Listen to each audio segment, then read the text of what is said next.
GMGP, good morning, good people. Y'all could have been anywhere in the world, but y'all decided to wake up with us. You're sick. You're sick in the head. There's a lot of fantasy football shows out there, but I promise y'all, they not like us.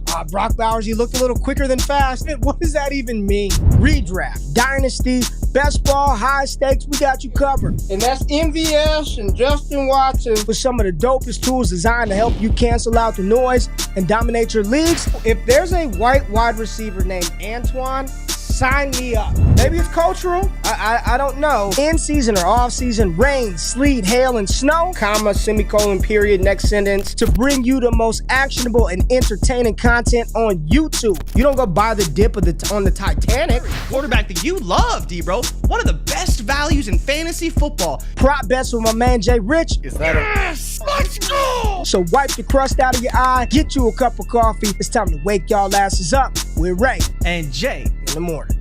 My God. How good is he? How good is he? Woo-wee! Let's get it. GMGP.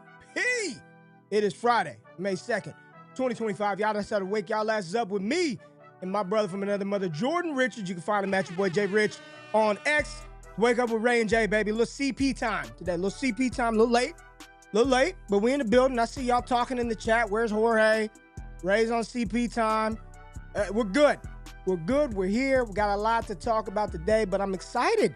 Glad y'all are in the building. And Jorge, I was waiting for him to get in the building. The show don't start till Jorge from Rhode Island pops in. There it is. Chat's all messed up on the screen every single damn day, even though I fix it every single time. JRich, shout out to Jorge. What's popping with you? Jimbo, what's good with you, man? My wife was giving me some ideas about doing some stuff, JRich. She was like, you should guys do a live call-in. She said, some of the people that always show up. She mentioned Jorge. She mentioned Joe. Really? Let's go. She mentioned Jimbo. Like, she's watching and she knows who's in the chat. She knows, yeah. She's like, we should do live calls, Jimbo. Jimbo's always in there. What's up, Kirk? GMGP to you. Alan, what's going down with you? Corey Toms, the realtor. I hope you sell some houses, Corey. Go sell some houses, big dog. Supermarket in the building. Good morning, y'all. God bless. Appreciate it. Richard Campbell in the building. It's Friday. Yes, it is. GMGP. Daniel Perry. Eddie. Ray and Jay on that CP time. Hey, it's Feel Good Friday. Jimbo. I was ready. It's Feel Good Friday. It's Freaky Friday. I ain't going to say the bad word, but it's Have Something Up Friday, too. Yes, Freaky Friday show. We got a lot to talk about. Top offensive units. JRich, we're going top 10 offensive units post 2025 NFL Draft. Jay, how you doing this morning, baby? I'm good, man. I'm good. Yeah, it's funny that Jimbo mentioned the Knicks because the Knicks almost blew it last night, right? I actually watched the fourth quarter and man, I thought we were going to game 7. But the chat is talking about it too. Yeah, the Knicks, Jalen Brunson, man, little between the legs. Woo! Oh, so now you watch. Now you are into basketball now, right? Now you are. I'm not that into basketball. But shout out Jalen Brunson because he missed a lot of shots in the fourth quarter. But that was the one that he made, and that's all that matters for him and the Knicks. So it was a good end of the game. Little sweaty for Knicks fans, but it was good. Yeah, my Lakers got put out, so I ain't got nothing to say, man. I've got nothing to say. I don't know where we go from here. JRich, another year where I still. Let's get your thoughts, right? What are you feeling? Because there's been a lot of discussion, again, amongst some of the media. Maybe LeBron's time in LA is, just about over. Maybe it's time in the league. They're going to run it back. They're going to run it back one more time with Luka and Bron, but they need a big, rumors are Austin Reeves is about to get moved. It was not good, man. It's another year where I can't wear that $400 jacket in my closet, that Mitchell and S Lakers jacket. Another year where we will not be able to wear that. Jeff says Celtics in 4. So you ready for that Boston showdown? Celtics in 4. And then I see some people saying, wifey, that was a good idea. That was a good idea. JRich, Toronto finally made it out of the first round. What's he talking about? The Leafs made it out of the first round. It was a little sweaty for them, too. Late third, they scored 1-3. Yeah, the Leafs, man, got it done. Leafs fans are not sad today. Not yet, but one of these days they will be. Yeah, wild stuff. The Pirates fan that fell on the field. I don't know. That was crazy. Crazy, right? 21 feet. Did he? Is he going to be all right? I have no idea. I've only seen the video, and it did not look good. Yeah, it did not look good. We appreciate people being in the building. It's our Friday show, so engage with us in the chat. We wanted to do a little something different today because there's so much chatter, Jay, right now about these situations in the NFL now, post NFL draft, which teams upgraded. We did a show yesterday on Bleacher Report where we were going through the top 10 power rankings. So it encompasses the offensive side of the ball and the defensive side of the ball. But today, I just really wanted to hone in and focus in on which offenses today we think are going to be really good moving forward this offseason going into the 2025 NFL season. So there will be some teams left off. We will debate them. We will argue them. We will go back and forth on some of the teams that were left off. But we will go through our top 10 offensive units post NFL draft. And yeah, it says critical condition. So wow. Not good. That's not crazy. good. Prayers up. Josh in the building says go Cavs. So look at that. Wake up with Ray and J to hear NBA. Everybody wants to talk about the association. Giannis to LA. Who's walking around them LA streets, right. Jay. I will take him. Bring him. We could trade Austin Yeah, Anthony Reeves Edwards is walking around those LA streets too. Let's not forget.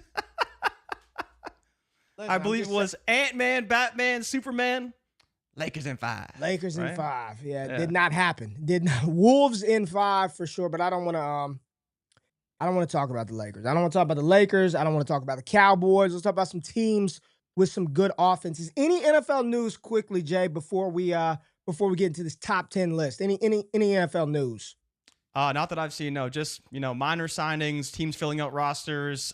Post free agency. There's a couple players that need to find some homes, but yeah, nothing that I've seen so far. Nothing crazy. No. Okay. No needle movers, at least. Here you are with the old needle movers. Well, Jay, let's start this thing off. Top 10 offensive units heading into the 2025 season post NFL draft. And the team that we have at 10, this was a team that didn't really add anything offensively in the draft. I can't recall anything, any needle movers, as you call it, offensively. But the unit that they do bring back, I think we're all hopeful that this is a much improved unit with better QB play. So let's start with the NFC South. Atlanta Falcons, JRich. We got the Falcons coming in at number 10, led by Michael Penix this fall, Drake London. You see Kyle Pitts, Bijan Robinson, Darnell Mooney, Tyler Algier. Yes, they did lose one of their starting center from last year, but Atlanta should be in position to put up points once again in 2025. So what are your thoughts about Atlanta coming in on our list at number 10, top 10 offenses heading into 2025?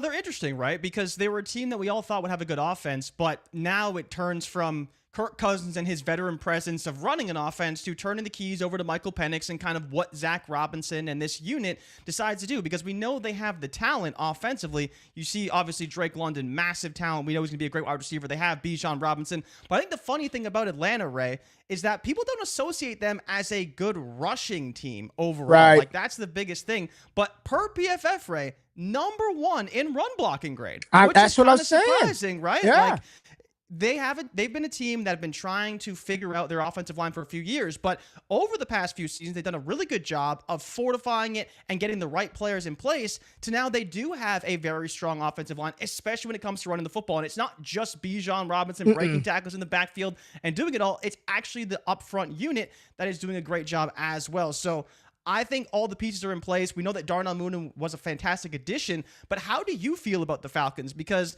I don't think a lot of people would put them on their top 10 list. I think they'd go other places, and I think they're poised to actually have a really good offensive season. I mean, Weeze just said it. If Penix is good, why can't this offense be great? You've got 2 wide receivers that you can count on. I don't care what his fantasy production has been. You've got Kyle Pitts at tight end. That's a weapon offensively. What was the Achilles heel for the Atlanta offense? What did everybody say about this offense last year? It was the QB play. It was Kirk Cousins and how poor he was. What we're not going to do is just look at who led the NFL in offense last year and let's just go back and run that back. This is an offense that is designed and should take a step forward. This is why they drafted Penix.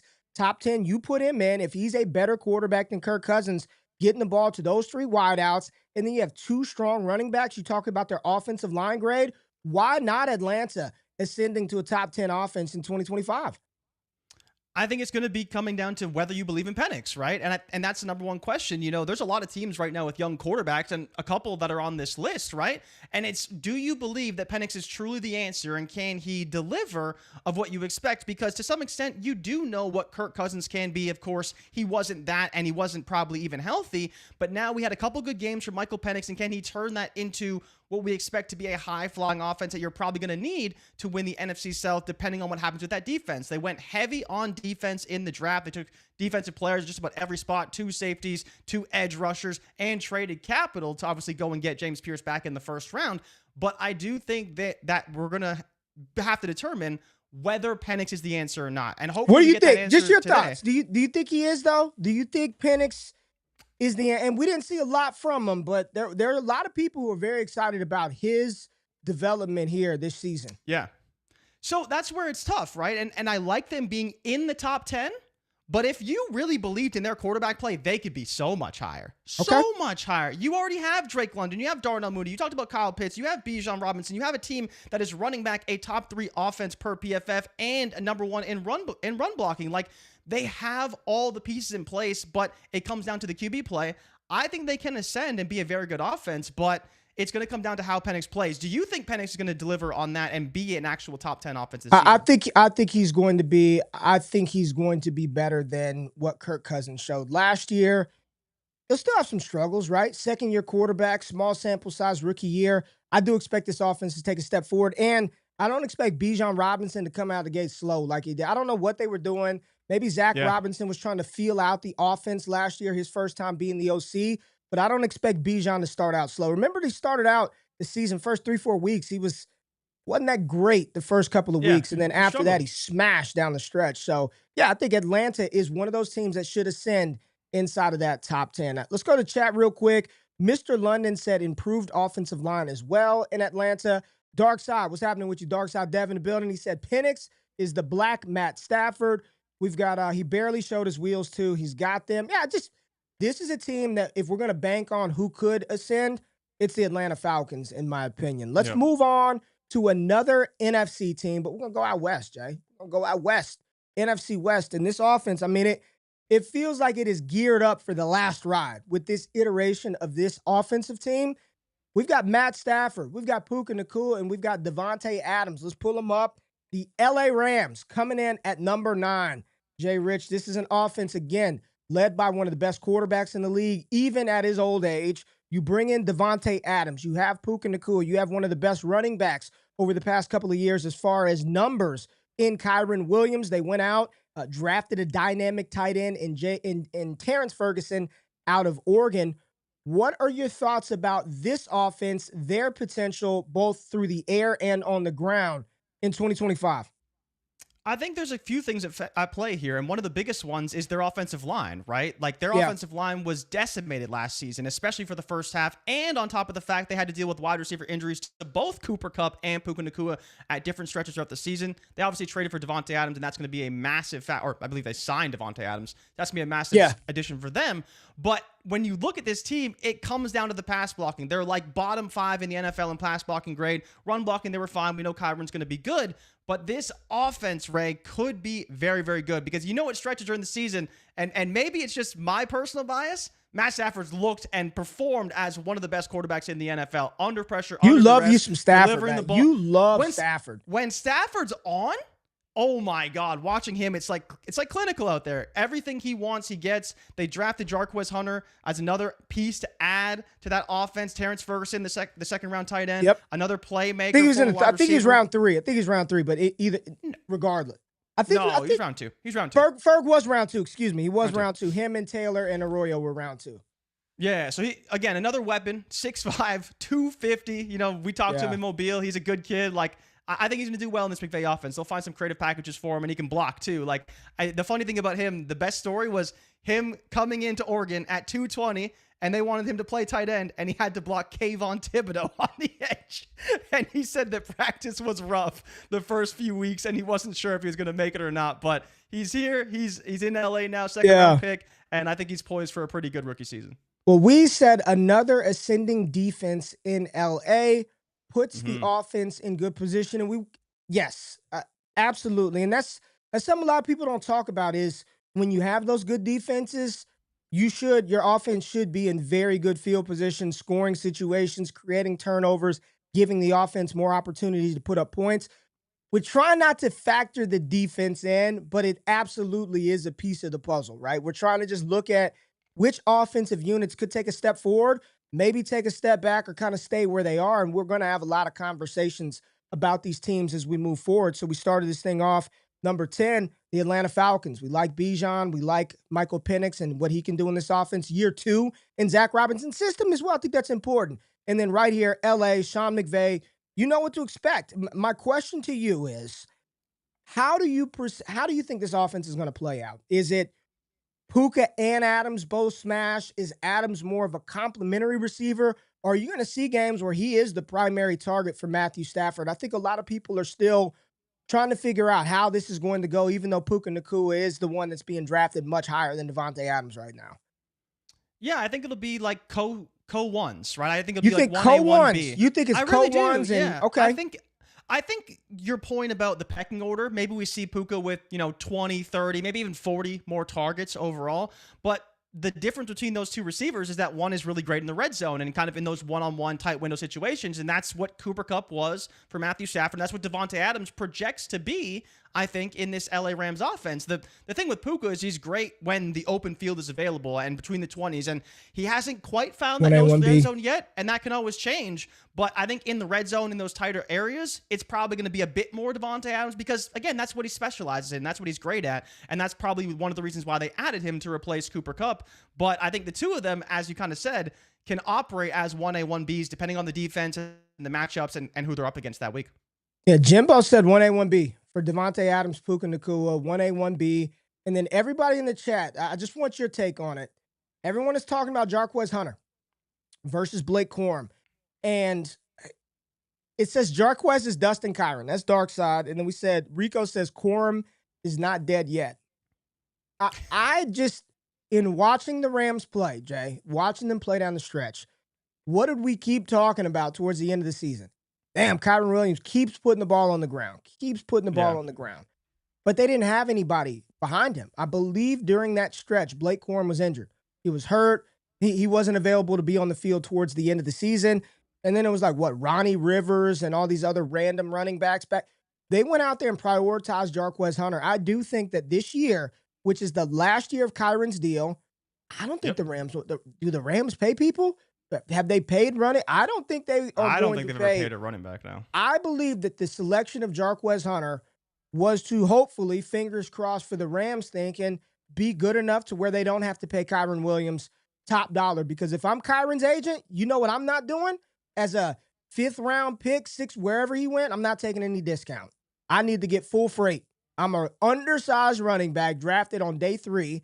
I need to get full freight for my worth. And I believe over the last 3 years, top 5 in the NFL in rushing. If I'm his agent, I'm asking for top 5 running back money. If I'm the Rams, I really don't want to do it. Yeah, I mean, that's the funny thing with Kyron is you bring up the fumbles, but and we talk about this because people don't remember that he ran the ball 316 times last season, which even at his stature is kind of crazy. Only 1,300 yards, but 14 touchdowns, double digits each of the last 2 seasons. But the fumbles are a problem. But what do you think, though, that happens with this backfield? Because they drafted Blake Corum, I believe, in the 3rd round last year, so actually higher than Jarquez Hunter was drafted. But as you kind of mentioned, maybe it's the availability thing. Maybe it's just he doesn't have Sean McVay's trust. And if Jarquez Hunter can earn that trust quicker than Corum can, then maybe there's a world where Hunter can play. Because that's the biggest thing with Sean McVay is that it's not that I think he wants to be a one-back system type of guy, but you have to, he has to trust you fully. And the biggest thing with Kyron coming in was that he can play on 3rd downs because he's great in pass pro. If he can improve as a rusher, great. And what do you know? He's a 300 carry running back for this Rams offense because they don't have anybody else. And if Jarquez Hunter can get that trust from Sean McVay quicker than Blake Corum can, then he may just be on the field with Kyron Williams. Shout out to DP. DP's in the chat, man. Shout out to my dog, Damian Parson. Scouts, NFL draft analyst over at Bleacher Report. Just talked about the Falcons. Had to touch on those Lions as well. The Rams, excuse me, not the Lions. The Falcons, the Rams. I do want to touch on this next team that we have. What number are we at, JRich? What is this? Number 8. Number 8. Numero 8 in the NFL. Offensive units. This is an offense, Jay, that I think could be much higher. I'm a big fan of this team. You are a big fan of this team. It's kind of it's almost embarrassing how much you like this team. You're just wait till we get to number one is all I'm saying. Offensively, they're great. And I know they lost their offensive coordinator, but I'm pulling them up. Tampa Bay, Baker Mayfield, the Buccaneers coming in at 8. I even without Liam Cohen, their whole backfield is back. Their wide receiver core is back. Godwin is back. They found something in number 15 you see on the screen, Jalen McMillan, who's going to play alongside first-round pick Emeka Egbuka. You've got one of the best quarterbacks in the NFL. I just don't see how, even without his offensive coordinator from last year, how this Tampa Bay Buccaneers team is not going to be one of the best offenses in the NFL. I love Baker. What can I say? Baker, the touchdown maker. He plays reckless. He's fearless. 300 rushing yards on the ground last year. You got Big Mike. You got McMillan. You got Godwin, Egbuka, Otten, Bucky, White, Tucker. Let's go. Let's ride Tampa Bay in 2025. The only reason they're down here is because you, sir, poo-poo on them every chance you get. You don't think they could be that good this year. You didn't want to have them inside our top 10 today or yesterday. Tell the people why you're so bearish on this offense. I'm not bearish on the offense. I'm just bearish on the team as a whole because, again, we were ranking about the O. The offense is good. If the defense is bad, even better for the offense, right? Sure. It's easy to say that, but not really because then they have to do more. But they were the top 3 offense last season per PFF. They were top 2 in pass blocking grade, very narrowly behind the Denver Broncos. So all the pieces are in place, but Ray, do you think they're going to pass the ball as much as they did this season? I think they need to find a bit more balance, and they found that down the stretch, especially when Bucky was really lighting it up. But overall, this team is good. They have great balance, tons of pass catchers, and it just comes down to can Baker be as good as he was last season? Why can't he? I believe he completed 72% of his passes. Yeah, it was like 71. It was high. It was pretty high, right? He was very efficient. I believe he was a top 5 efficiency quarterback, and especially in the second half of games and in fourth quarters in particular, winning time, Baker was very, very good. But getting Godwin back, having Mike Evans, the pieces are in place for them to be great once again. It's just, the small part of doubt in me really just comes from, can they do it again without Cohen? Without Cohen? Not to say they don't have the pieces in place, but can they be as efficient, as strong, as prolific once again without Cohen? It's a very small worry, though, because, I've talked to you about this. I think at this point, Baker knows the offense. He's had 3 OCs in 3 years, and he knows the playmakers. They know what to do, when to do it. So that's where, for me, I'm not overly concerned, but if they regressed a little bit, I wouldn't be surprised either, because I do think Cohen is a big piece of their success last season, especially Baker throwing 40-plus touchdowns. Brado said the running game is the most suspect part of the Bucs offense, and it's still good. I mean, they're bringing everything back, and the more I was watching some Bucs film yesterday or a couple of days ago, trying to look at that offense and do some stuff projecting Jacksonville and seeing where Travis Hunter may potentially play. They were split out 4 wide all the time. Now that fourth receiver a lot of the times would be Cade Otton or whomever was playing tight end. But Baker's in shotgun, 1 back next to him. You got 4 receivers, pass catchers on the outside to throw to. I really like Egbuka in this offense. I know it seemed kind of like, wow, they've already got McMillan, but just more weapons for Mayfield. And we continue to talk about Godwin's injury that he suffered versus Baltimore. Mike Evans, he's only played 1 full 17-game season in his career, Jay, and I believe that was in 2023 where he went 17 games. So Mike is probably going to miss a couple. He's a little older. The hammies a little, they got a little wear and tear on those hammies. But bringing in a player like Buka ensures that even if something were to happen to Evans, even if Godwin starts off a little slow, from a receiving standpoint, you still have threats vertically underneath on the outside. And then the running game is going to be what it was. Maybe it's not as efficient with Rachaad White, but you've got Bucky, you've got some speed in Tucker. I really like this offense. We got to see how the O-line holds up. And I don't see any reason why, even without Liam Cohen, that Baker, like you said, in year, 8, 9 of the NFL, can't go out there and operate to the same type of degree, even if the efficiency comes down and he's not completing 72% of his passage, which is a lot, man. Yeah, that's the only concern for me, because I think the running game will be very strong. And I believe as well, outside of the receiver injuries, they were one of the healthiest teams on the offensive line as well. So hopefully that can continue for them. But having the consistency with Baker and the pass catchers and a good offensive line, like, that's going to make the difference for this team. And I think at this stage with where they're at, getting Ibuka as that kind of luxury pick as well just makes this offense even more prolific in 25. Rico said, I feel like the Bucks will be sacrificed for ATL's ascension. A lot of conversation about who's winning that damn South. Somebody said the only reason we put the Falcons and the Bucks in here because they play the Panthers twice a year. Supply and demand. Bucks 5 wide receiver sets with Tez Johnson. Gonna go crazy with that Tez Johnson out of Oregon with Baker Mayfield. Joe is in the building. That kid G Money, he is feeling that good on a Friday. Saints winning that division. You are out of your mind, G Money. Daniel says we need to see how good Godwin is again. And hope that Evans isn't approaching the cliff. Then Ibuka would have to be the wide receiver 1, and not sure he's ready for that role. I'm not worried about. I'm not really worried about Evans's cliff. I'm telling you what I saw on tape. He's still winning on slant routes to the inside. His route proficiency on certain routes that Cohen deployed, the out route, just the way that he runs it at his size, Mike Evans still looks very good. The only issue is he's probably not going to play 17. That's fine, but that's why Tampa Bay went out and made sure they had a wide receiver in place in case it doesn't work out with one of those guys, health and injury wise. But I'm not worried about Mike falling off. Not this year, Jay. I'm not worried about him falling off this season. They got Ibuka because they have 2 old receivers that both got hurt at spells this last season. So, like, it's just a good insurance policy to have a good player that can play in this offense with McMillan or whoever's available, right? And if, heaven forbid, everyone's healthy, then they have an unreal wide receiver core. Yeah. All right. Now we are going to get into this one. I struggle here, Jay. I want to have him a little higher. But I got to temper the expectations because the passing attack is still, I want to see how this thing is going to play out. But there were multiple offensive additions through free agency and the NFL draft. We like the coach. You've got a second-year quarterback who looks to be on the rise. And then, as we said earlier, and we're not focusing on this, they've got an outstanding defense. But offensively, I like the pieces in place. We're going to see this year if Bo Nix and the Denver Broncos can truly be that team to sort of elevate into that next tier. And that's who we have at number 6.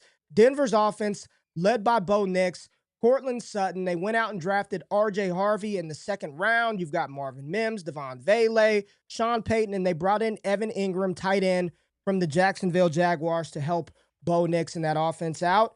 Talk about this Denver offense and how good you think they could be with the addition of R.J. Harvey, with the addition of Evan Ingram, with the ascension of Bo Nix in year 2. Talk about it, Jay.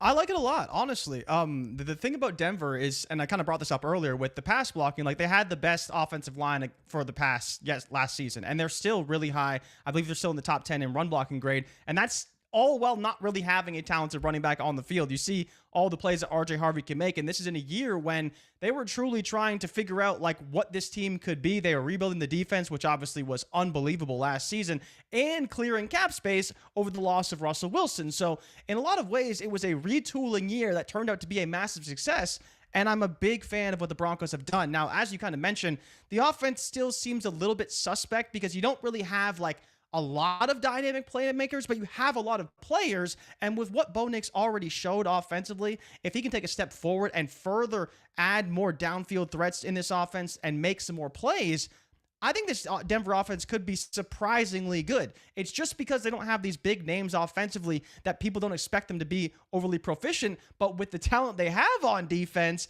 getting themselves into good situations offensively and having good playmakers around Bo Nix, I think they are poised to have a really good season in 25. But did you skip over number 7 and go right to number 6? Did I skip 7?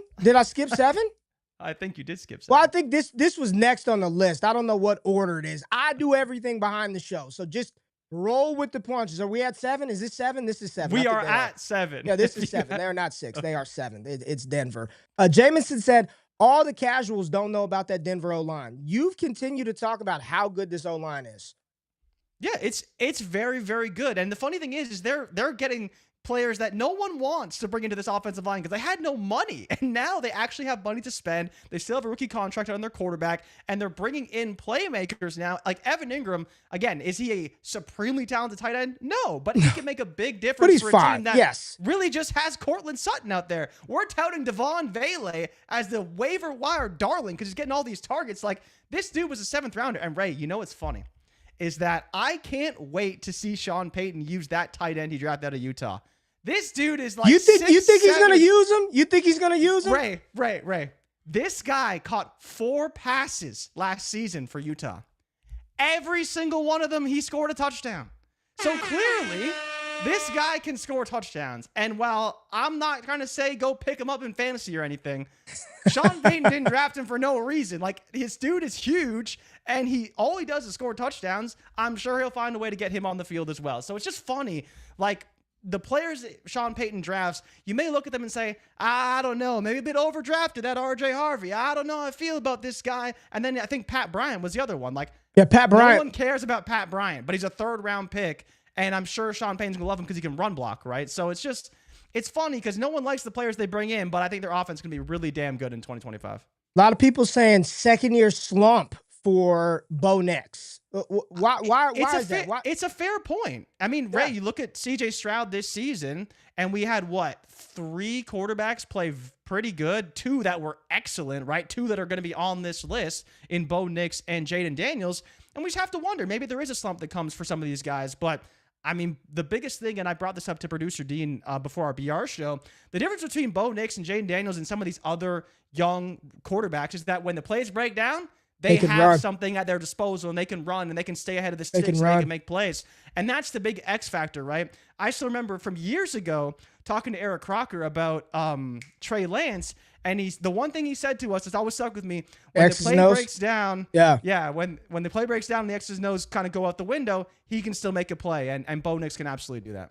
Even though Trey Lance did not make a play when the X's and O's broke down, but I hear the second-year slump, absolutely. But the difference is between C.J. Stroud and Nix's O-line is perceived very good. I mean, it was a great O-line last year, and I think some of the deficiencies that plagued Denver's offense, Sean Payton went out and addressed them. They cut Greg Dulcich mid-season. The season wasn't even over. Get the hell out of here. Yeah, we're done. You know, you got Joel Dreesen out there catching passes and whomever else they had. Maybe it wasn't Dreesen, but you get the point. It was a bunch of a misfit cast of tight ends out there. They went out, prioritized Evan Ingram, I think day one. Free agency, go get Evan Ingram. We got to upgrade the tight end position. We need a weapon for Bo Nix. And then early in the draft, they drafted a running back. They had one of the worst running back rooms in the NFL. Throw the ball to the damn running back a lot. He doesn't do anything with it. Hand it to him, running back, they don't do it. So they went out and addressed some critical areas offensively where they lacked last year.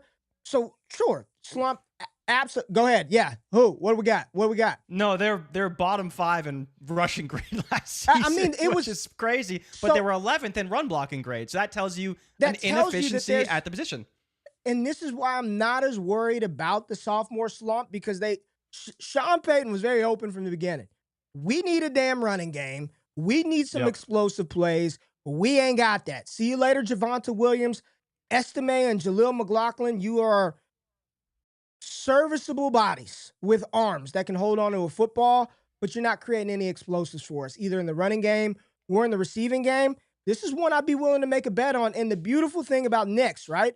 What was he labeled as coming out of college? Check down king, right? Yeah. Check down Nix. Or it's either check down or he's going for it all. It's either deep or it's low. I like those underneath targets to RJ Harvey. I want those checkoffs and dump-offs to the running back. They utilized that running back so much, and they got so little production. It was just obvious. They had to upgrade that. Good offensive line. Weaponry around Nix, I'll give you that. Sutton's not great, but I do think he's underappreciated. I don't think people appreciate how good he is, even though he might not be some all-pro caliber wide receiver. Yeah, it just doesn't sound sexy, right? Like it doesn't. You hear the names, like even for us, like we really like Marvin Mims, and we think he can make a difference on this offense. Like Troy Franklin's not a name anyone's going to associate with greatness, but maybe he can make some plays for this offense. It's just a lot of guys that can make plays and I think fit within the confines of the offense as long as they play their roles well. Sean Payton will know what to do with them. I think that's the funny thing about Payton. He doesn't really necessarily care about your pedigree or where you came from. If you can play a role in his offense and you can do it well, you'll find success for this team. And I think that's the best part about what he does. All right, Jay, let's go to the number 6 team. Now we're at number 6, right? We finally made it to 6. I had skipped 7, jumped to 6. Now we're at number 6. Jay, this is a team. I mean, it's hard not having this team inside the top 5 offensively, but it's the offensive line. It's the O-line, I'm going to tell you that, because they got the best damn receiver in football, one of the best quarterbacks, top 2, 3, 4 quarterback in the NFL, probably the best complimentary wide receiver, AFC North. Let's talk about them. Cincinnati. Bengals coming in at number 6. You see them right there. Uno. Jamar Chase, Joe Burrow, T. Higgins, Mike Gesicki back. Chase Brown got no competition in the draft. They drafted Taj Brooks and focused on the defensive side of the ball. First 2 picks, Shamar Stewart and Demetrius Knight, linebacker out of South Carolina. This Bengals offense, Jay, I mean, you got it, right? You got Jamar, T, Burrow. What else is there to say about Cincinnati's offense? And could they be higher on the list than where I got them at number 6? Yeah, 100%. The funny thing about the Bengals is that, like, Ray, imagine this is your team. This is your situation last season. And now you're like, okay, if it's a little bit better, we could be really good. Because they were the second best passing offense in the NFL last season. The second best. And that's I get it. Bottom 4 pass blocking unit. Like, they I couldn't pass block at all, and Joe Burrow was still able to get it done. So you just think about, like, you have a team now that hopefully has an improved offensive line this season and an improved defense, because they did address the defensive positions a lot. They did. But now you have a situation where you have all your players back. There's no contract disputes. There's no issues going into the season, where, again, you look to last season, what happened week 1? They lost to the damn New England Patriots in week 1 after all the turmoil about contracts and this and that. And maybe they just weren't focused and ready for the game because it was the Patriots. They didn't really care, and they ended up losing that game. But now you have everyone on the right track, ready to compete, ready to go for it. And especially now, I think Chase Brown, who you brought up on the screen, he's the guy that once he got going, it made a different element to this offense, and they were even better than they were previously. So having Chase Brown as the feature back now, all the weapons back, Joe Burrow hopefully with a better offensive line in front of him, this team could be a top 5 offense very, very easily. Yeah, man. And I mean, I think their pass rate over expected was just ridiculous. Their neutral pass rate was insane. And it's just banking on them not playing the same. We keep talking about other teams regressing, right? Since he was throwing the ball, I mean, it was look at his pass. Just look at Burrow's pass attempts and how much they threw the ball. So while we talk about all these other teams not even taking a step back, but having a little regression from maybe some volume, it's just you look at how they played, the pace of their play. They didn't run the ball early. It was pass. And maybe going into this season with the offensive line, with the bad defense, like they may not want to get in shootouts like that. So I'm just banking that they slow it down a little bit. They're still going to throw the ball with Burrow and Chase and Higgins, but the clip in which they threw last year was it was pretty ridiculous, Jay. Oh, yeah, 652, but, I mean, what's crazy is he still completed 70% of his passes. I mean, he's great. For almost 5,000 yards, led the NFL with 43 touchdowns. The funny thing about Joe Burrow, he should have been more in MVP. I know he was there, but he really wasn't. He didn't get the votes, but he was that good of a quarterback. Yeah, you can if you don't make the playoffs, right? That's the problem for Burrow, is if you don't make the playoffs, you just have no chance. But for a guy who threw the ball this much because they had to, he was still so effective, so efficient, and definitely deserving of those MVP considerations. And it'll be interesting to see if they can find more balance this season, or if they just say, you know what, Joe, like, go win us these games, because there's a lot of times where they don't do that enough when they probably should. And I think this season, Joe will probably grab the offense by the wheels and really take over, even if Zach Taylor doesn't want that to happen. Couple people right here. Appreciate you, Doug, saying I'd put the Bengals a little higher. Tommy Sosa said Bengals improvement on defense means they won't be playing from behind. Less offensive production. Defense still sucks. Offense has to put up points every week. And Daniel says the Bengals literally had everything necessary to win a Super Bowl offensively. Their defense was just putrid. Yeah, we know the defense was bad. And if it is bad like that again, they will score a lot of points because they'll have no choice. They switched defensive coordinators, got Lou Anarumo out of there, invested a ton of capital in the draft on the defensive side of the ball, and prioritized bringing back their offensive weapons. I mean, you want to put them at one, I'm not going to argue.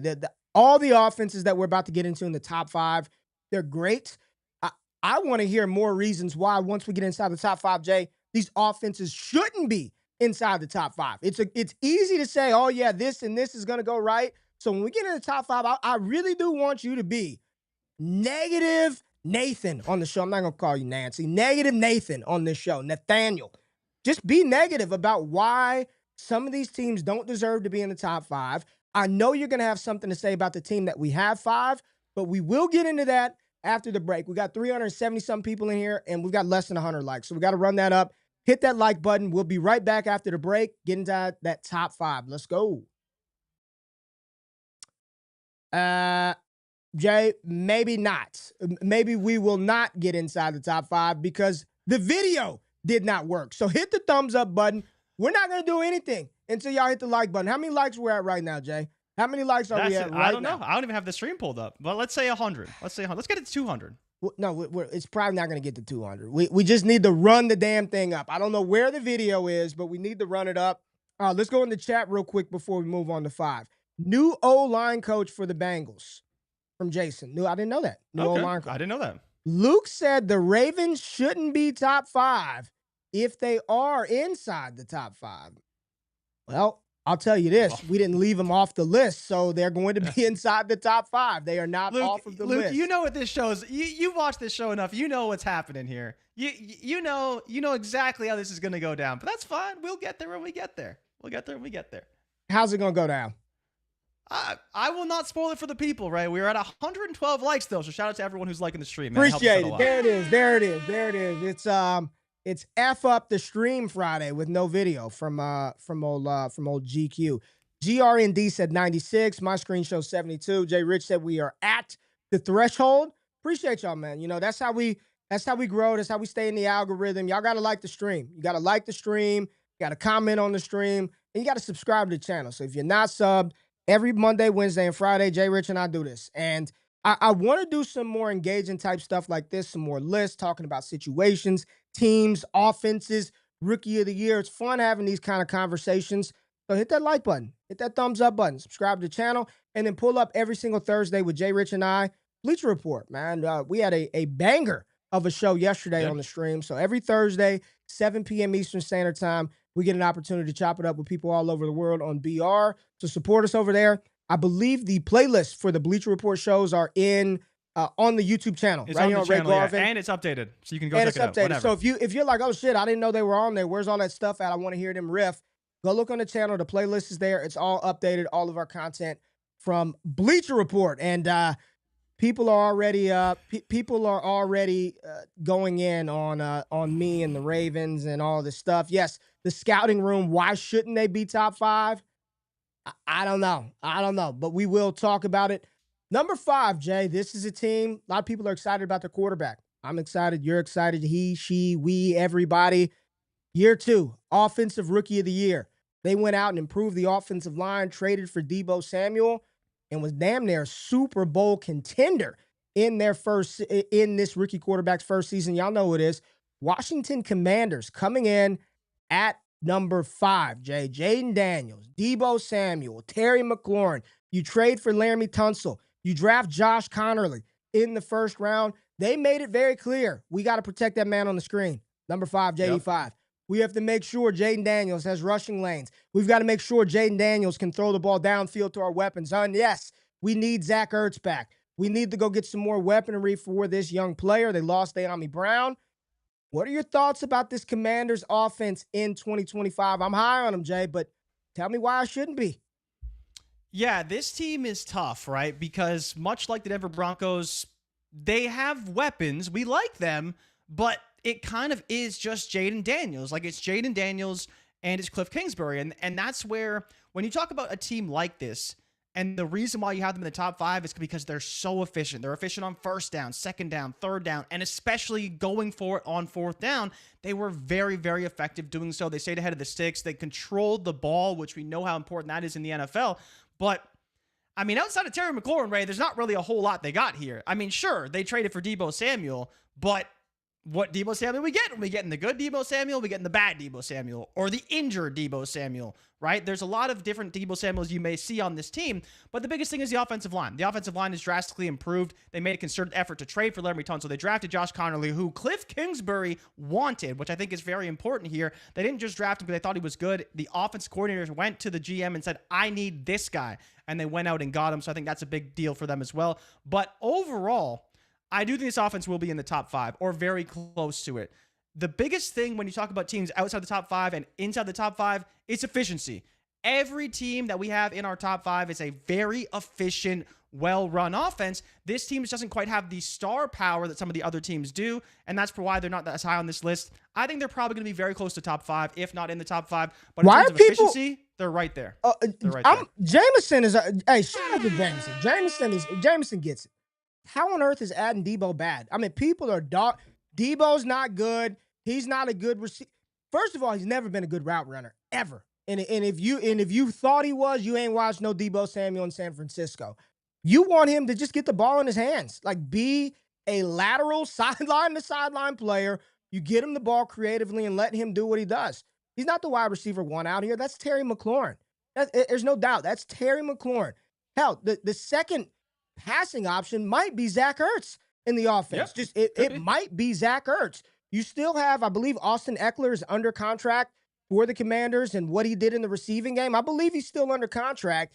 And then you add Deebo Samuel with 2 offense. I don't see how this is bad. How is adding Deebo to the offense as a complimentary piece a negative for Jaden Daniels? I think it's a good thing for him. It's not a negative, right? But it's a change to the offense and how Sure. they're going to every scheme offense changes every player. year, right? For every offense, the iterations of that part. offense change to a degree, right? For the most part. But then how do you feel about this running game? Because it's one that started pretty well, but down the stretch really struggled. Now, again, we talked about the improved offensive line, but do you think the complement of Brian Robinson, Austin Eckler, and, maybe they smatter in some Chris Rodriguez in there, is that good enough to warrant a top 5 offense? Or are we really just putting all of our eggs into the Jaden Daniels basket? Because that's kind of how it feels. I love Terry McLaurin, but again, Deebo Samuel, Brian Robinson, like they're not really big-time players that are going to play, I guess, at a level where they're going to elevate the offense necessarily. I think who does that is Jaden Daniels. Come on, Mr. London. Ray, Deebo or DJ Moore? The way you talk about DJ Moore, it's a fair question. It's not a fair. It's DJ Moore. I'm not a DJ Moore Seems hater. like a fair question to me. It's not a fair question. I'm not a DJ Moore hater. Stop it. Stop making me this DJ Moore hater. He wasn't good last year. He just wasn't good last year. I don't care how you slice it. He was not good last year. All right, Jay. Number 4. I mean, is that where we're at? Number 4. Just want to make sure I'm on track. Number four on this list. Number 4 on this list, Jay. Oh man, I know they're not gonna like it.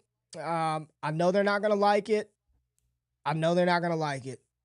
They are the world champs, and I'm putting them on the screen. The Philadelphia Eagles coming in at number 4. Jalen Hurts, Nick Sirianni, Saquon Barkley, Devontae Smith, A.J. Brown, Dallas Goedert is back. Philadelphia Eagles, number 4 on my list of top offenses heading into 2025. World champ Eagles, what is there to say? I mean, you got Hurts, you got Saquon. It's the passing attack, right? They were a running team. This was a team that wanted to run the ball. So. That's what they wanted to do. Are we banking on Saquon doing what Saquon did last year? Hurts is going to do his thing. How do you feel about Philly's offense right now going into this football season? I feel great about them. I know you weren't a big fan of them. You weren't a big fan of them at all through the playoff push. But I think a top 5, top 4 offense, that's appropriate for Philly. Am I out of line for having them at 4? No, because I think the funny thing about people saying, 4, like, how do you have them at 4? There's no way. Like, this team isn't exactly like the best offense in the league. They have a lot of playmakers, but they're a run-first team. And while they're a great running team, like, I think the NFL is still a bit of a passing league, Ray, the last time I checked. Now, the Eagles run the ball. They won the Super Bowl. Number 1.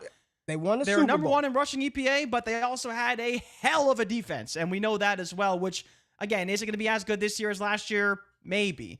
But the offense, like, they were good at times, but they also struggled as well. And so that's where I look at this team and I say they have all the playmakers, but Does it really feel like they're getting the most out of this team, considering all the talent they have offensively? They have a top 5 offensive line, if not the number 1 offensive line in the NFL, just based off the talent they have there. They have the number 1 running back in the league. They have arguably a top 5 receiver in the NFL, but in the passing game doesn't really play like it. Maybe they just don't have to, and that's fine as well, but they aren't as efficient as some of the teams we have ahead of them, and that's what it comes down to for me and why they're at number 4. If I told you Jalen Hurts was going to throw 2,900 passing yards last year. I know. He didn't even hit 3K. Now, he did miss a couple games, but he didn't miss that many games. They throw when they have to throw. 361 attempts for Hurts last year. This is what I've been trying to say, man. 345 carries for Barkley, 150 carries for Hurts. Kenneth Gainwell had 75 damn carries himself. At 3,000 rushing yards as a team. 3,000 rushing yards as a team, and again, 2,900 from their quarterback. So my question to you is can this passing attack improve? You barely had a 1,000-yard receiver in A.J. Brown. He barely got there. 13 games, right? If they played the full amount, he would.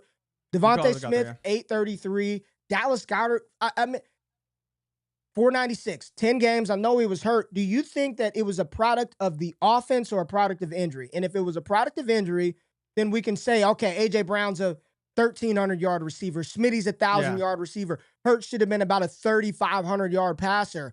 Or do you think this is the way Sirianni wants to play? They just won a damn Super Bowl running the piss out of the ball, playing hellacious defense, and not putting the ball in harm's way. Like, what are your thoughts about the design and the flow of this offense going into 25?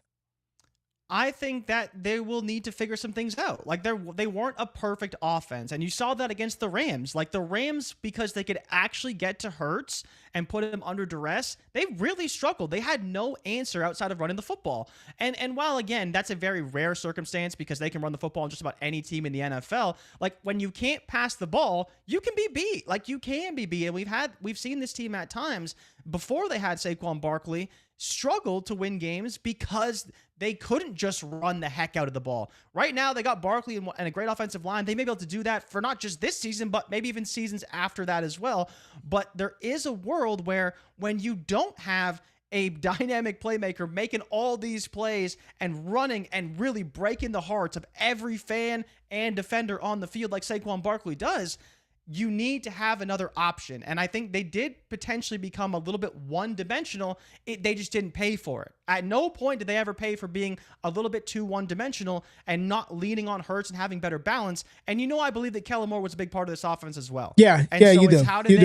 How do they manage? Because again, Sirianni was great. I think Bruce Johnson was awful, and they were terrible that season offensively. And now they lost Kellen Moore, who they just won a Super Bowl with, and then we'll see how the defense regresses as well, because the defense was a massive part of why they were so successful when they're in situations where all they need to do is run because they're up and the defense is killing it.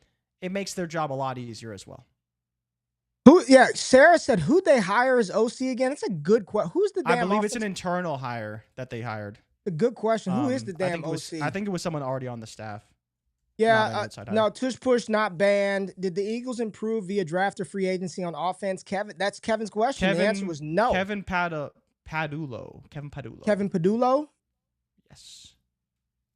And again, if AJ, let me wind He's it been back. there passing and let me be fair, because that's the way that I depicted the receiving game is not fair. It's not fair. He played 13 games. A.J. Brown and Devontae Smith. If Smitty played 2 more games, he's a 1,000-yard receiver. I'm just going to give A.J. Brown 2. I'm not even giving him 17. If he's 15 games, he's probably a 1,300-yard receiver. So we're looking at the receivers a little differently if those guys were on the field. I don't think in that time missed between Smith and Brown, like Saquon was going to get 20 more carries a game. So just But it elevated the other one, right? That's the other side of it. It did elevate the other one. When one's not on the field, it elevates the other one. When A.J. Brown's not playing, Smitty's pretty damn good, right? And when Smitty's not playing, it's just A.J. Brown. So I'm with you. Maybe around 1,300, 1,250 or so. But again, the concern isn't the players; it's the low volume. Yeah. Because if Hurts is a 400 pass attempt guy, That is the issue. That is the issue. Season they were at 430. Now they played some games that weren't so competitive. That is the issue. Is what it is. Will they let her? And he played 15 games, right? He had 2 games of those 15 without Brown and without Smith, I believe. But is Hurts going to throw the ball? Do you think he's going to throw the ball 550 times? Do you think he's going to throw the ball 600 times? 500 is probably the ceiling, right? Yeah. Okay. All right. Top three teams. Let's get into your boy. Man, I mean, you just best quarterback in the NFL according to you. Let's go. Did he not win the MVP? Excuse me? Did he not win the MVP? Buffalo Bills and Josh Allen coming in at number 3 on top offenses in the NFL, and it does start with the reigning NFL MVP, Josh Allen. They do got a little bit of a running back situation right now with James Cook wanting $20 million, but they signed Khalil Shakir. They went and prioritized the passing attack. This is a Buffalo offense that as long as you got 17, Jay, he's going to do the damn thing each and every single week. What are your thoughts about Buffalo? Khalil Shakir, Keon Coleman, James Cook, Dalton Kincaid. What are your thoughts? Yeah, I mean, this is a team that's just one of the best in the NFL, and they're running back the whole offense once again. Like, they re-signed Khalil Shakir. They gave Josh Allen a raise. We'll see what happens with James Cook. They still have Ray Davis behind him. Maybe they can add another back in free agency, but everything about this team in the draft was defense. And Ray, the funny thing is that, you and I have talked about it a little bit. They drafted Jackson Hollis in the 5th round, probably the best run-blocking, pass-blocking tight end in the NFL draft, period. We saw him in Mobile, and he was dominating out there, and they added him to this offense. So it's interesting to see kind of what they decided to do and the way that they approached this draft and free agency. But they know they have a good team. They were top 5 in EPA. They were one of the highest scoring teams in the NFL. There was multiple games they took the second half off because they just dominated offensively and just destroyed teams out there. And now you have Josh Allen coming off MVP year, trying to once again get back on the horse and prove that he's a top quarterback in the AFC, because he still hasn't beaten Mahomes, but he certainly can beat Lamar Jackson. Oh, Jimbo saying Elijah Moore resurrected. And Elijah Moore, JRich. Yeah, they signed him. Yeah, they signed him. I mean, they brought him in, right? Josh Allen loves the slot, Ray. So why not? Why not? He does love the slot. Any concerns about this offense? I've been telling you to be bearish. Any concerns about the offense? It's hard to have concerns, right? It's hard to have concerns when you got Josh Allen, man. Josh Allen is just so good. Like, there's a case to be made for other quarterbacks, but he is clearly like a top 3 quarterback in the NFL, and he just poses so many problems for other teams and defensive coordinators that he just has to be. He's the centerpiece of the offense, and for better or worse, it's going to fall on his shoulders. And while I understand people saying they could use some more weapons, and they absolutely could, but they invested defensively, and I think based off what happened last season, that makes a lot of sense. Yeah, Z, what's up? Shout out to Z in the building. He said, did Khalil Shakir retire? Journey to 30. Josh deserved that MVP, deserved that MVP. Everyone expected the team to suck. They beat the 2 best teams. Yeah, I mean, we kind of talk shit, who we think should have been the MVP or not, but Josh Allen was absolutely deserving and in that range for NFL MVP, and he got it. I mean, he was deserving of that award, and that's why he was named NFL MVP. Top 2 teams, Jay. Top 2 teams, and this is one where I really wanted to knock them lower, right? I wanted to knock them lower. They should be lower, I think. I wanted to knock them lower, but I don't want to give that much credit to the offensive coordinator. I don't. I mean, they're bringing back the entire offense. The O-line is outstanding. They upgraded the offensive line in the draft in the 2nd round with Tate Ratledge out of Georgia. You got Goff, Amon-Ra Gibbs, David Montgomery. I can't do it, man. I mean, the Detroit Lions are still one of the top 2 offenses in the league, in my opinion, going into this year. Yes, it's going to look different. We got to figure out who's going to call the plays, what they're going to do. But how you can't F this up. Like, I don't know how you screw up this offense with this many playmakers, this many weapons. I'm not buying it. Until I see them fail and not be good and not be a dynamic offense, I'm not fading this Lions offense, Jay. Now, Ray, I'm with you. Like, I'm not saying I'm fading the offense, but to say that I don't know how someone could mess this up. How can you? I could call plays for Gibbs and Monty and Amon-Ra and Laporte. I can't. All I'm saying is we said that about Philly. because when Shane Steichen was the OC, that offense was really good. And once he left, they were a little bit so-so, right? So I don't disagree with you. Like this Lions offense is well deserving of being in the top 5, but there is a world where Ben Johnson did play a massive role in their success. And it's not to say that he's the only thing, but we know that of all the quarterbacks, in this top 5, 6, 7, even if you want to go that far, are more dynamic than Jared Goff. Jared Goff is a drop back timing passer. And if everything falls on him, and remember we talked about this before they played the Washington Commanders, if they want to get into a shootout, they can lose that game because Jared Goff will be the one that will make the mistakes, not a player like Jaden Daniels who has ice in his veins. So while all the playmakers are there, the offensive line is great, the defense should be improved after getting a little bit healthier this year, but offensively, I believe they were number 1 in points scored, very efficient overall, but they are not one of the most efficient, but they are one of the best at running the football overall. No credit to the OC when Goff was basically turning into a backup until Ben Johnson. It's sort of like, but the offense is in place right now. We said this, if we're going to knock Detroit, then Baker needs to get moved down. Tampa Bay should be lower. The Houston Texans, we shouldn't even be talking. I just don't think that what they've been able to develop offensively, they've got a style, everyone knows their role. Like, who's coming in and wholesale changing this thing? Like, who's the OC right now? Who's the new OC in I think Detroit? it was another intern. Because the problem is, Ray, is they didn't just lose Ben Johnson. I believe that Aaron Glenn also took Mark Brunell with him, who was passing game coordinator, QB's coach. Like, it's not just Ben Johnson who's gone. There's other big figures in the organization that are leaving as well. But I believe they also hired internally with their new. Are you worried about this offense? Like, it might not be as good it might not be as good, period, because it was ridiculously good last year. So even if Ben Johnson was back, just to assume that, they scored 30-something points a game, now they're going to score 40 points a game, I don't think that would have been appropriate either. But are you truly concerned with this offensive line, with these wide receivers, tight ends, and running backs? Like, come on, man.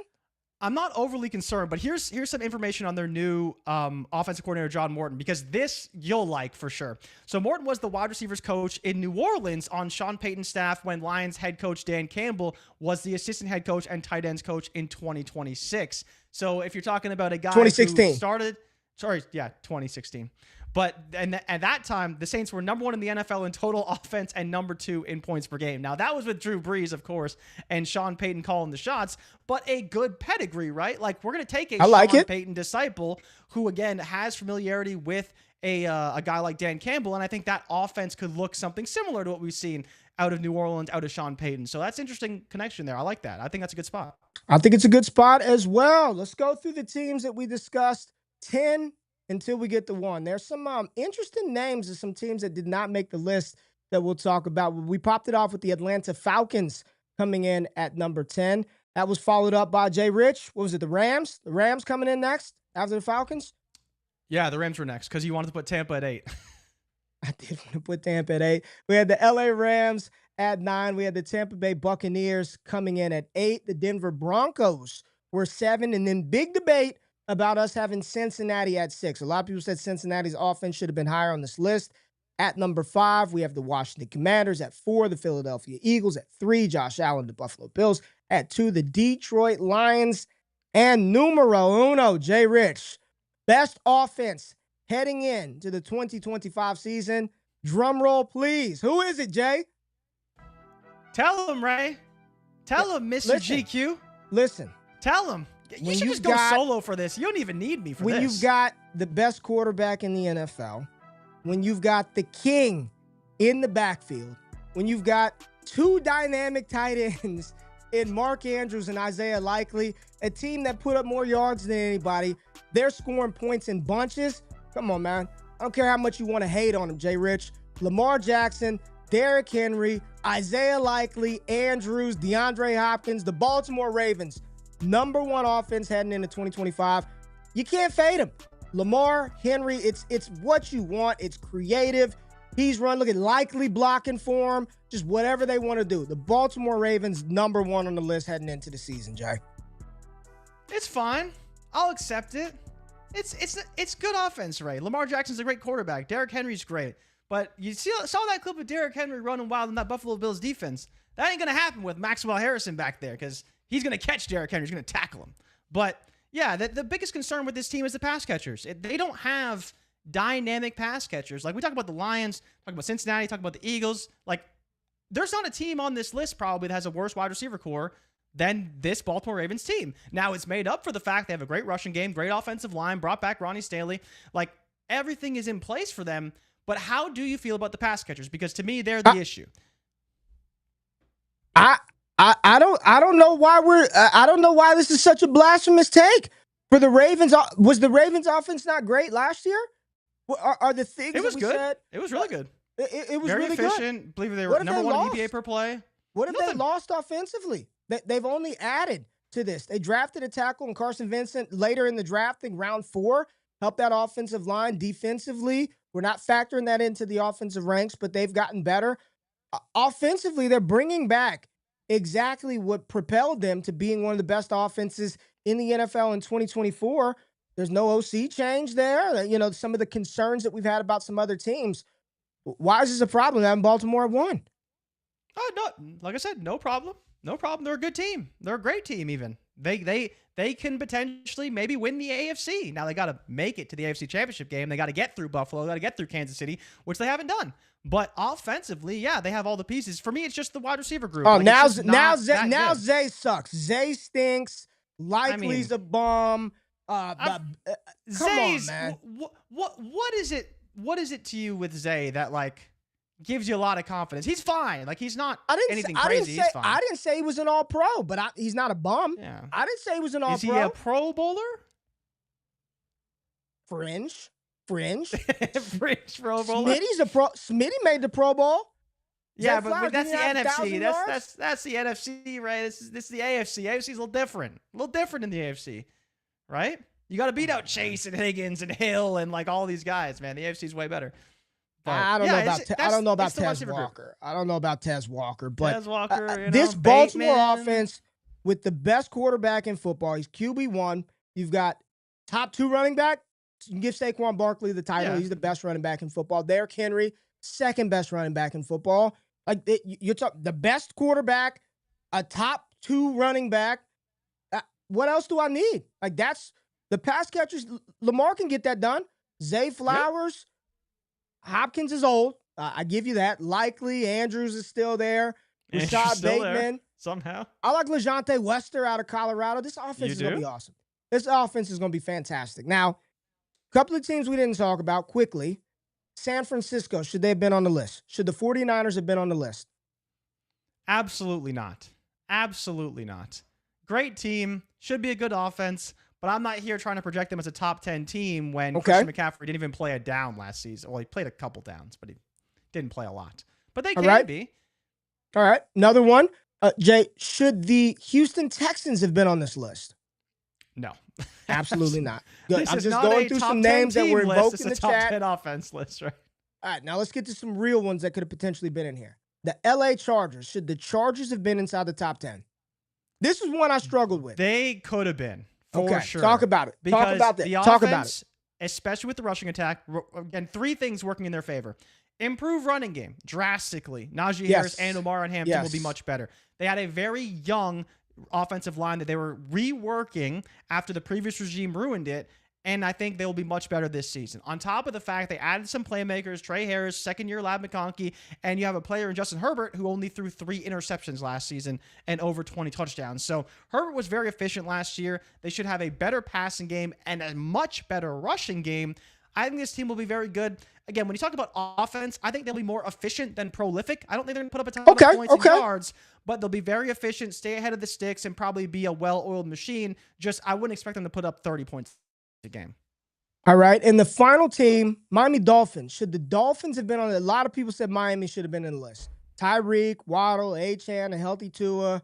Should Miami have been on this list? And we gave Philly the grace for the injuries that A.J. Brown and Smitty suffered. I mean, Miami was wrecked. I mean, Tua injured.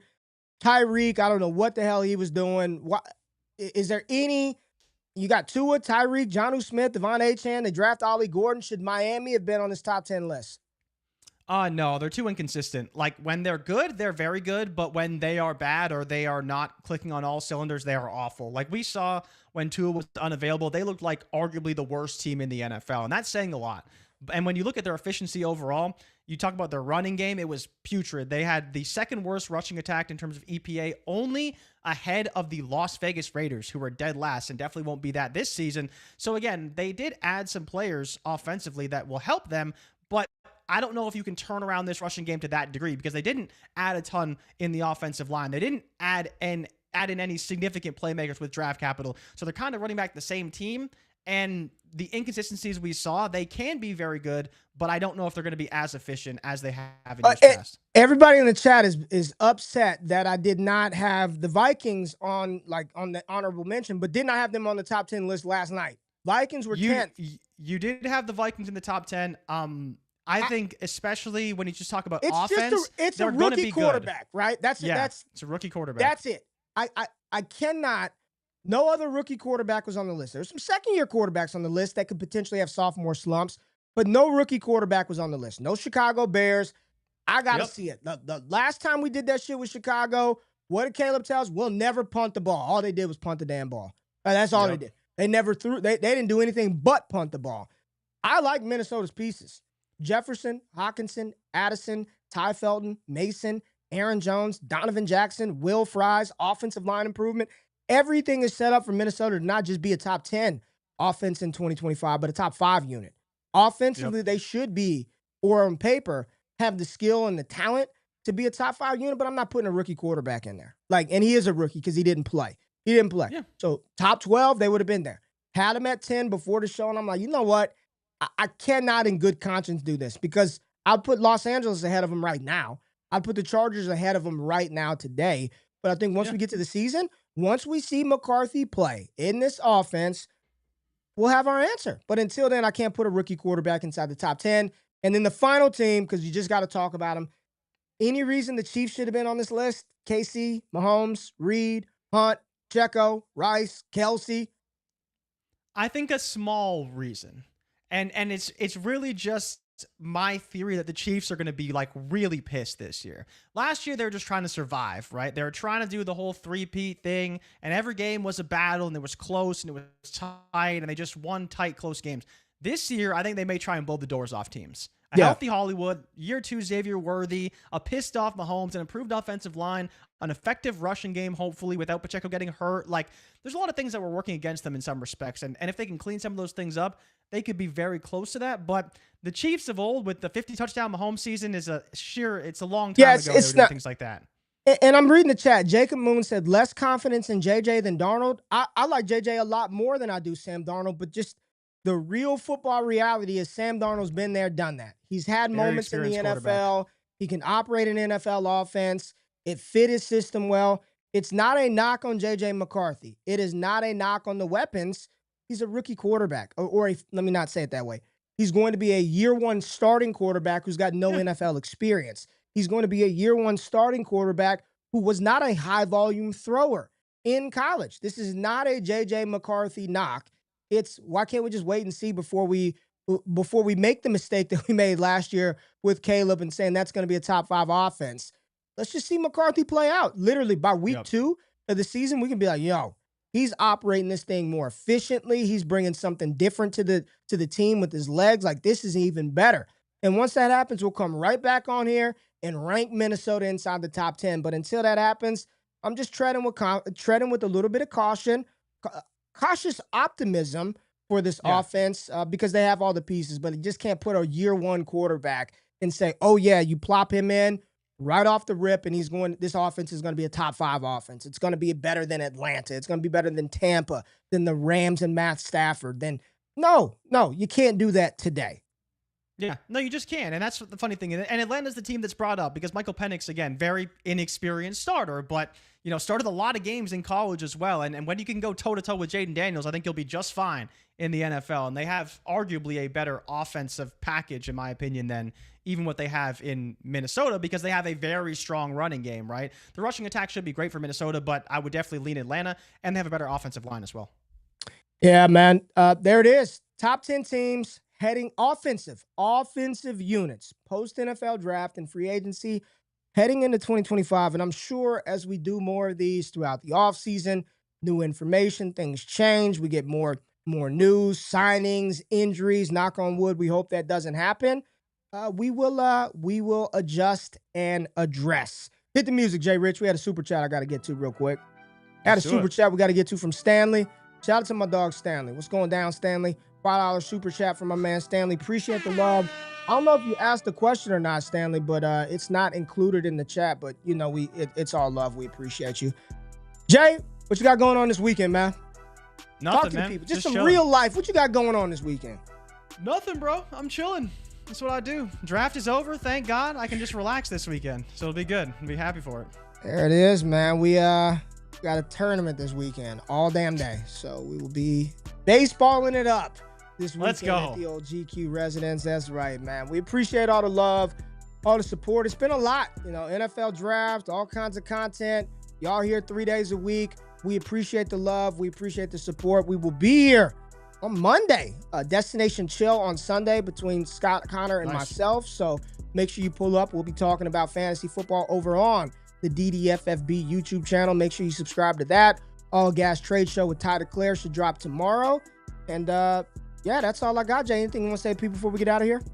No, thanks for dropping in. We will have a great weekend, and then we'll be back on Monday. So like, subscribe, comment, and let us know what you want us to do next.